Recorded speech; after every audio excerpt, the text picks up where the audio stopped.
Hi everyone, my name is Alyssa Ebley. I'm an artist and public program coordinator at the Metropolitan Museum of Art, and I would like to welcome you to our virtual sketching session, Drop and Drawing, where we are bringing the Met to you with a series of drawing exercises meant to challenge and grow your creative skills. In today's exercise, we will be focusing on portraiture, but for my example specifically, it will be self-portraiture. Today, we will look at a couple of examples from our collection for inspiration. We will consider approaches and adaptations, and we will give you some tools for your creative toolbox so you can create a self-portrait of your very own, or a portrait of a family member or friend, or even from a photo. Feel free to take inspiration from one of the objects I've chosen, or you can go to our website and choose any object for inspiration from our collection. I recommend taking my colleague Jessica's advice from a previous drop and drawing on figures. She suggests taking one of the many beautiful photograph sculptures from our collection online that are depicted in the round. So you can choose to draw from a sculpture from any angle. Portraiture is an art form that is used to describe the human face and its features for over 5,000 years, with documentation of these depictions dating back to early Egypt. And before the time of photography, and even to this day, portraiture is depicted in a multitude of mediums. We have painting, drawing, printmaking, sculpture, photography, and now digital media, all to describe the face in its form and solidify it within history. But portraiture is not just about describing features, it's also about imbuing tone, artistic style, personality, importance, politics, power, extravagance, humor, and emotion.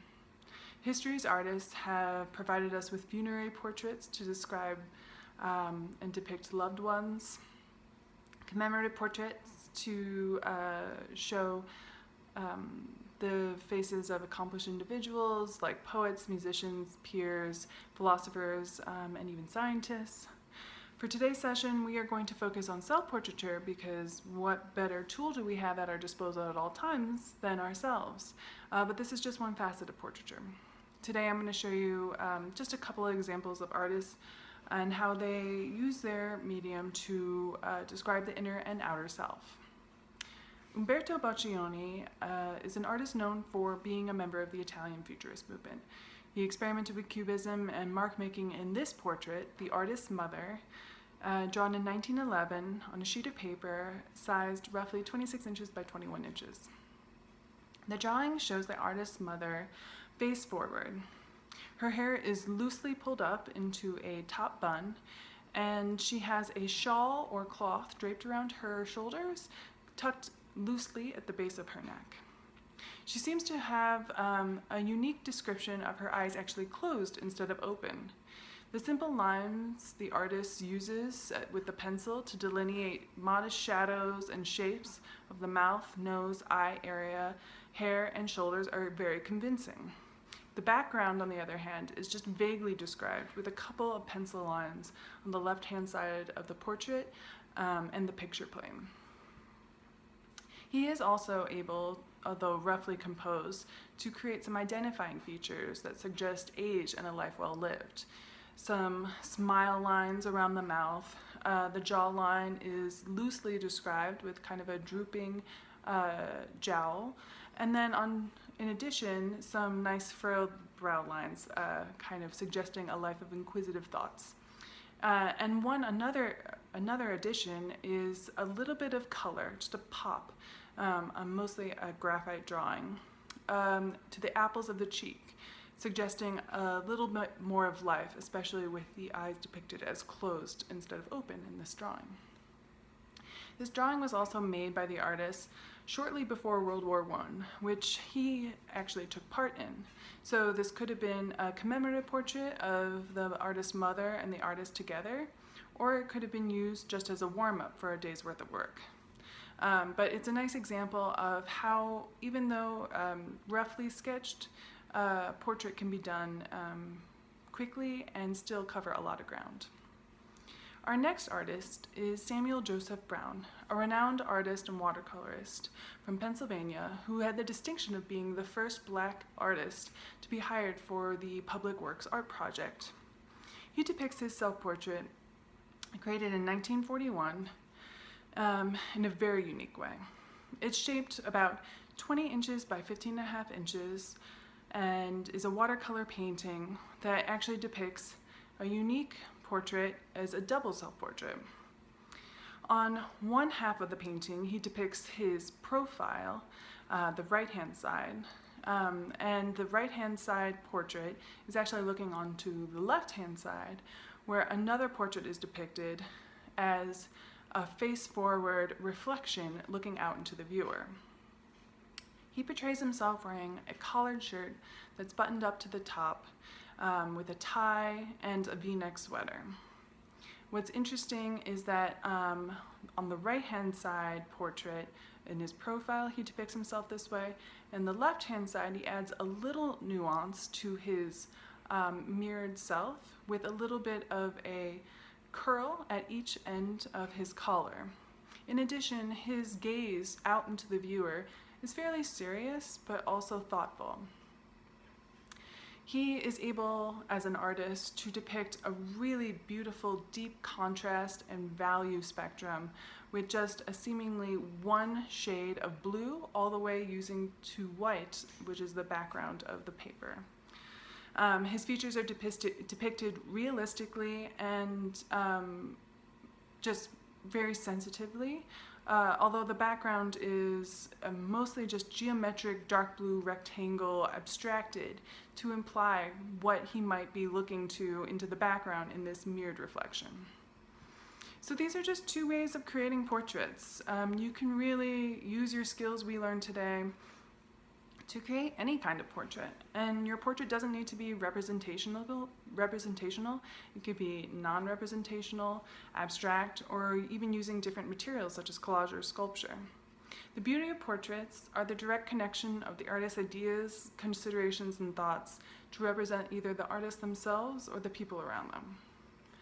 So with these just being a couple of ways to approach a portrait, I will give you some building blocks on how to create a self-portrait using a rough rubric to map out the forms of the face and a set of tools to generate a self-portrait or just a portrait of your very own. The materials I'll be using today I have right in front of me, and I'll show you them quickly. I'm going to be using a pencil sharpener to keep my tools sharp and easy to use. I have two kinds of pencils. I have an H pencil, which creates a hard mark, but also light, so easier to erase. And then I have a soft pencil, which is an ebony pencil, and these marks are often darker and a little bit harder to erase. So I usually use this to finish, and I use this to start. In addition, I wanted to add a little pop of color to my self-portrait, inspired by Umberto Boccioni, but also really inspired by Samuel Joseph Brown. So I have a little watercolor brush that actually has a well of water into the brush, so I'm not going to be using a little cup of water to help with the watercolor. But if you have just a regular watercolor brush, feel free to add a cup of water to your tools. And then in addition, I also have these watercolor cakes that I'll be using. Of course, I'm also going to be using some paper from my notebook. It's a little bit stiffer paper to hold the watercolor, but you can use any paper that you like and any paper or materials that you have lying around the house. Pen, marker, colored pencil, crayon, anything will do, especially just to build out the shapes. And don't forget to have a nice amount of paper with you so that you can do multiples. This is a practicing exercise, not just a finishing. And now, last but not least, you're going to need a reflection.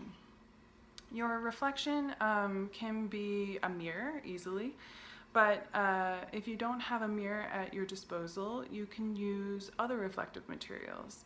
You can use a window as long as you can see your clear reflection. I even think of an oven window as being somewhat of a darker reflection so that you can see your features a little bit more clearly. I myself have only my bathroom mirror, which is not a space that I want to occupy for an extended period of time, especially with other people in the house. So I'm going to be using my computer as my mirror and using the photo booth function to find my reflection. So feel free to use your digital help if need be. But I also understand too that seeing might not be as easy for others. So feel free to use your hands. Your hands are perfect tools for feeling the shape and forms of your face and your features. Just make sure you have recently washed them, and you can take your hand from one side of your shoulder to the other side and feel up all to the top of your head to the next side of your shoulder. This is a wonderful opportunity to explore different ways of approaching self-portraits, and they don't necessarily need to be about seeing. They can be about feeling, even emotion, and depicting, again, the artist's thoughts and considerations of the self or of others. So now that we've got our tools, I feel like we can just start jumping into art making. Let's see what we can do. Okay, so I'm ready to start my drawing. I have a small sheet of paper, and the reason it's small is so that I can show it to you more readily with my screen. As you can see, it's about the size of my palm, but feel free to work on a larger size sheet. The first thing I'm going to do is draw a large circle in the middle of my vertically situated sheet of paper. And this circle is meant to be the base of my head. Now, not everyone's head is a full, complete circle, perfect circle, and nor can I actually draw perfect circles. So that's why I'm actually going around and around and around so I can kind of define the best circle I can using just my free hand and not a compass. So I've got a large circle in the middle of my vertical sheet of paper, and I'm actually, I would say that the head is more like a upside down egg. So I'm going to start from the right hand side of the circle in the middle of the line that on the external line of the circle, and I'm going to draw a little crown to make the head that I'm creating for this portrait a little more egg-shaped. So I'm going up each side. I'm actually going to start on the left hand side and go up, and it seems pretty messy right now. There's a lot of lines, so I'm just going to clean it up with my eraser. This is another reason why erasers are so nice, but you don't also need to make this perfect.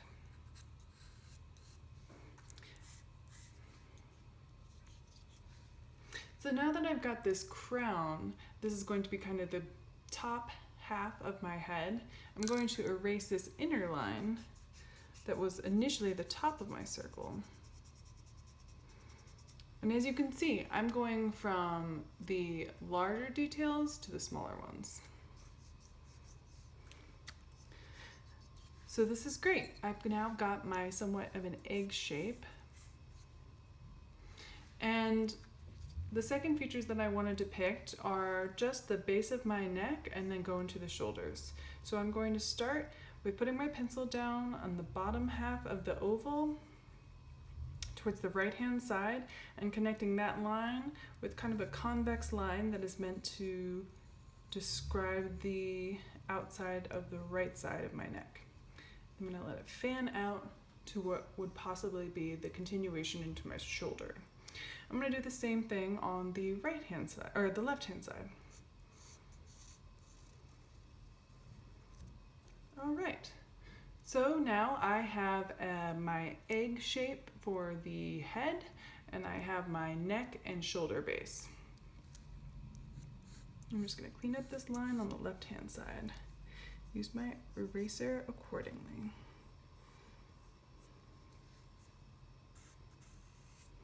Now, everyone's head is shaped a little bit differently, so the tools I'm providing today are just merely a map or rubric to build out the features of the face. The next thing I'm going to do is divide my oval shape for my head into quadrants. So first I'm going to bisect the left side from the right side by creating a light line from the top of our oval all the way down to the bottom. I'm taking my line, I'm starting it above, beyond the oval, and I'm bringing it all the way down.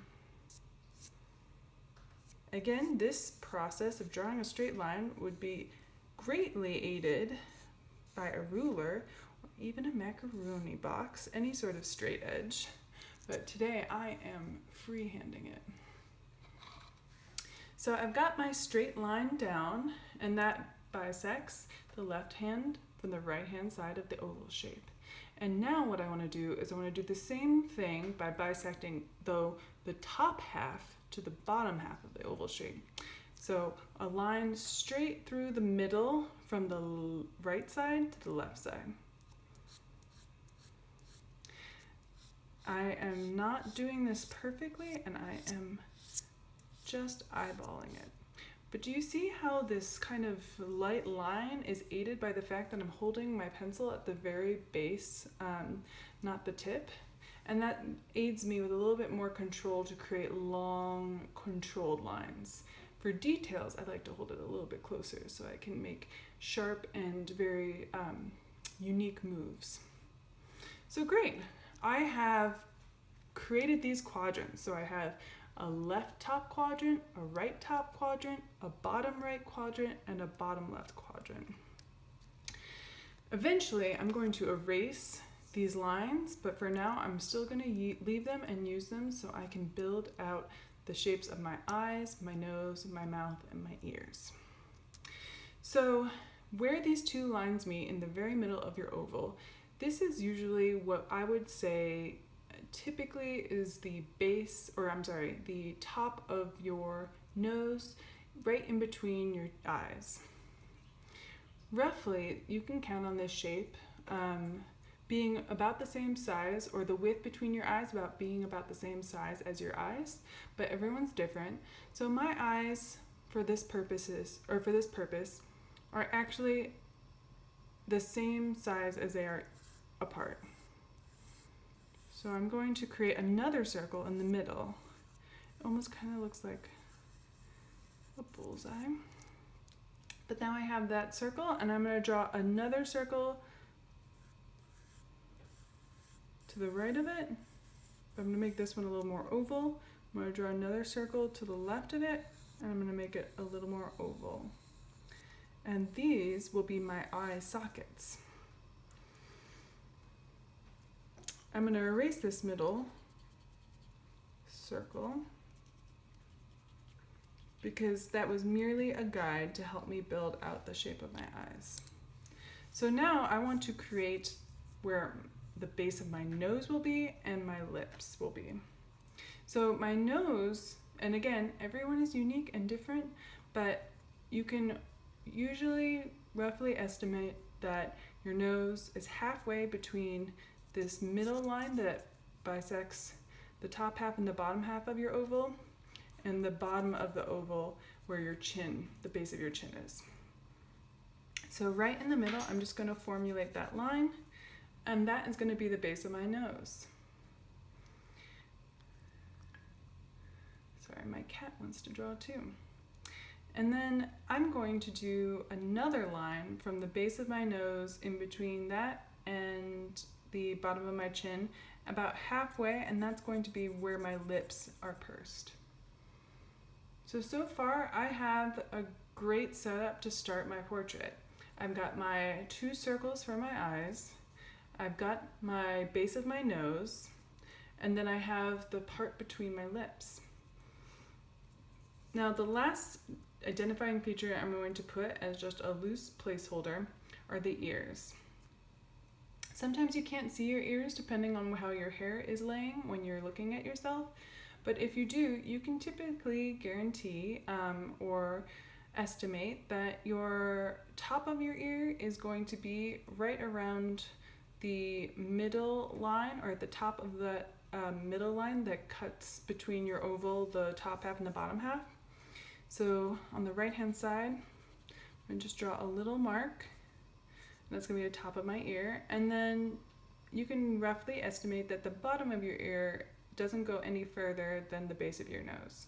So I'm going to create another line coming from the right side of the oval that indicates the bottom of the ear. And I'm going to square this off. So now I have a shape for the ear, and it's just a kind of a long rectangle on the right side of the head. And then I'm going to do the same thing on the left side.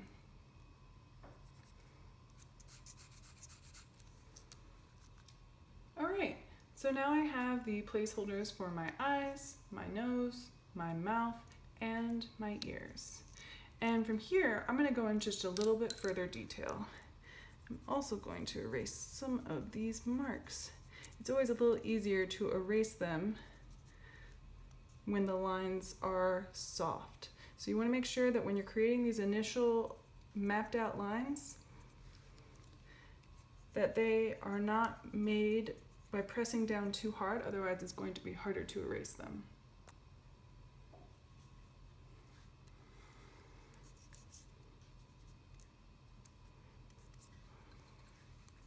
So from here, I'm just going to create contour lines of the shapes of my head. I'm going to draw the inside of the top of my nose. I'm going to draw the outside of my nose where the nostrils flare.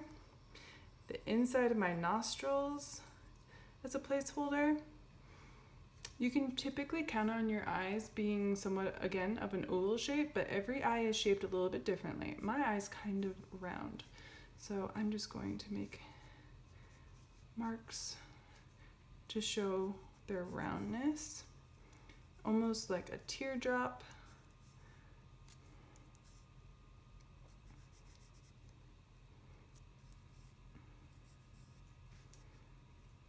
And then shapes for my lips, and I also have some identifying lines similar to Umberto Boccioni's. My lips are fairly thin on one side, so I'm going to represent that too. And then I also want to get the brow in. And then last but not least, just the contours of my hair. So you can usually count on your brow being about 2 to 3 inches from your brow, or the top of your hairline being about 2 to 3 inches from your brow. So I would just measure up and also use your sight or your guide from your hands to determine and feel exactly where that is. And then you can draw it roughly on your sheet of paper. So the top of this oval, or what we had initially built out as our crown, will be the very top of our head. Because usually when we are feeling or looking at our portrait, we can sense that there are a few lines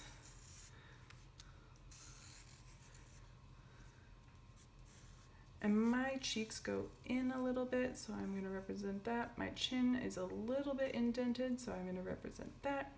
My jawline is a little bit sharp over here, so I'm going to represent that. And then my cheekbones again on this left side are going to go a little bit in.